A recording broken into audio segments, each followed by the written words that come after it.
نماز فجر کی ادائیگی کے لیے صبح بیدار ہونا اس لیے اتنا مشکل ہوتا ہے کہ حدیث مبارکہ میں آتا ہے کہ جب کوئی مسلمان رات کو سوتا ہے تو شیطان اس کے سر کے پیچھے 3 گرہیں باندھ دیتا ہے اور ہر گرہ کے اوپر یہ پھونک مارتا ہے کہ سو جا سو جا سو جا، ابھی رات بہت باقی ہے۔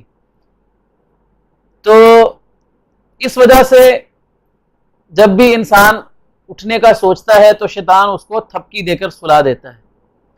حدیث مبارکہ میں آتا ہے کہ جب کوئی مسلمان اٹھتا ہے اور اٹھ کر بیدار ہونے کی دعا پڑھتا ہے تو وہ شیطان کی لگائی ہوئی 3 گرہوں میں سے ایک گرہ کھل جاتی ہے۔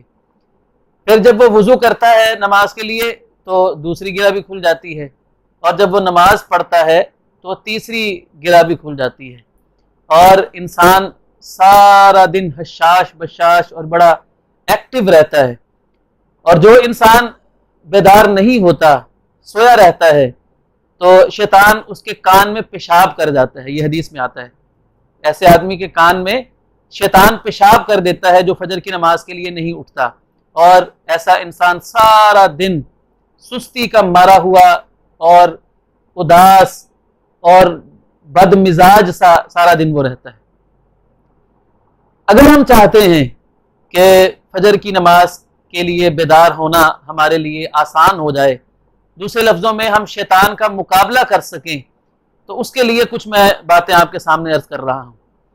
سب سے پہلی بات تو یہ ہے کہ اگر ہم فجر کی نماز کے لیے اٹھنے کی عادت بنانا چاہتے ہیں تو ہمیں رات کو جلدی سونے کی عادت ڈالنی ہوگی۔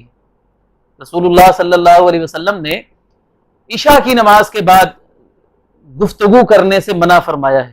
اس کی وجہ یہی سامنے آتی ہے کہ جو انسان رات کو دیر تک جاگتا رہتا ہے تو اس کی نیند پوری نہیں ہوگی اور وہ فجر کی نماز کے لیے یقیناً نہیں اٹھ پائے گا، تو اس لیے رات کو جلدی سونے کی عادت ڈالنی چاہیے۔ دوسری چیز، رات سونے سے پہلے وضو کر کے سونا چاہیے۔ رسول اللہ صلی اللہ علیہ وسلم نے فرمایا ہے کہ جو مسلمان رات کو وضو کر کے سوتا ہے تو فرشتے اس کے لیے ساری رات دعا کرتے رہتے ہیں کہ یا اللہ اس پر رحم فرما، اس کو بخش دے، اس لیے کہ یہ باوضو ہو کر سویا تھا۔ تیسری چیز یہ ہے کہ رات کو سونے سے پہلے کے جو اذکار ہیں وہ کر کے سونے چاہیے۔ آیت الکرسی پڑھ کر سونا چاہیے۔ قرآن مجید کے جو آخری 3 صورتیں ہیں، تینوں کل جو ہیں وہ پڑھنے چاہیے 3 بار، اور اپنے جسم کے اوپر دم کرنا چاہیے 3 بار۔ یہ رسول اللہ صلی اللہ علیہ وسلم کی سنت ہے۔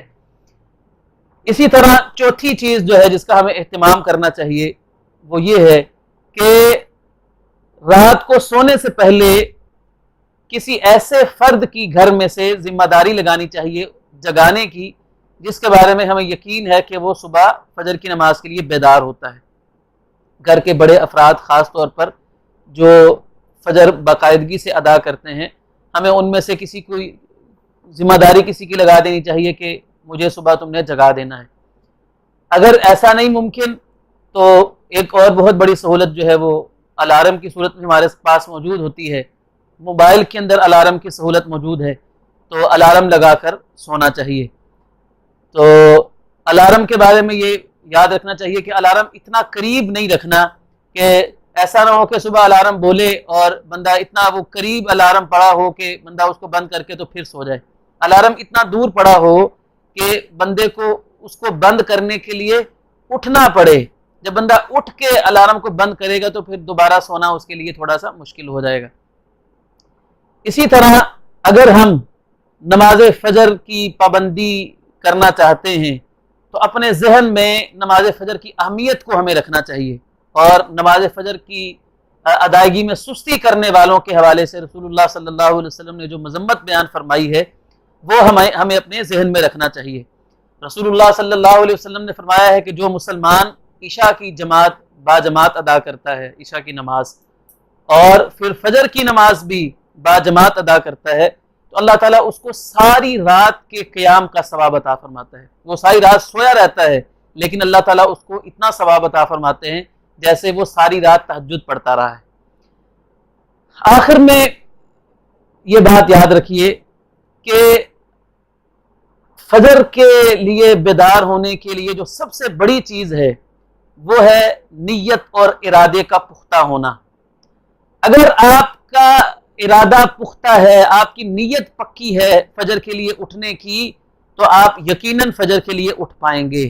اور اگر آپ کی نیت ہی نہیں ہے فجر کی نماز کے لیے اٹھنے کی، آپ بھلے جلدی سو جائیں، آپ کی آنکھ بھی صبح کھل جائے، آپ کو کوئی جگا دے یا آپ کا الارم بول جائے، آپ کی آنکھ بھی کھل جائے، آپ اٹھ بھی جائیں، اگر آپ کی نیت پڑھنے کی نہیں ہے نا نماز، تو پھر آپ کبھی بھی نماز نہیں پڑھ پائیں گے۔ تو اس لیے پہلے اپنی نیت کو درست کریں، نیت پختہ کریں کہ میں نے انشاءاللہ ضرور فجر کی نماز کے لیے اٹھنا ہے۔ اس کی آپ ایک مثال لیجئے کہ ایک اسٹوڈنٹ کا اگر صبح فائنل ایگزام ہو، امتحان اس کے ہو رہے ہوں سالانہ، تو وہ رات کو کتنی پختہ نیت کر کے سوئے گا کہ میں نے صبح اٹھنا ہے، کیونکہ اس کا پیپر ہے، سارے سال کی محنت کا سوال ہے، تو وہ یقیناً وہ پکی نیت کر کے رات کو سوئے گا۔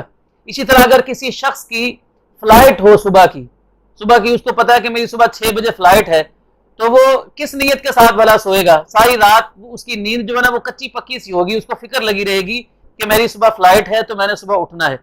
تو فجر کی نماز کے لیے بھی اگر ہم اٹھنا چاہتے ہیں تو ہماری نیت اتنی ہی زیادہ بلکہ اس سے بھی زیادہ پختہ ہونی چاہیے، اور ارادہ کر کے سونا چاہیے، اللہ تعالیٰ سے دعا کر کے سونا چاہیے کہ اللہ تعالیٰ ہمیں فجر کی نماز کے لیے بیدار ہونے کی توفیق عطا فرما دے۔ یہ ساری چیزیں اگر ہم مد نظر رکھیں گے تو اللہ تعالیٰ سے امید کی جا سکتی ہے کہ انشاءاللہ ہمارے لیے فجر کی نماز کے لیے بیدار ہونا آسان ہو جائے گا۔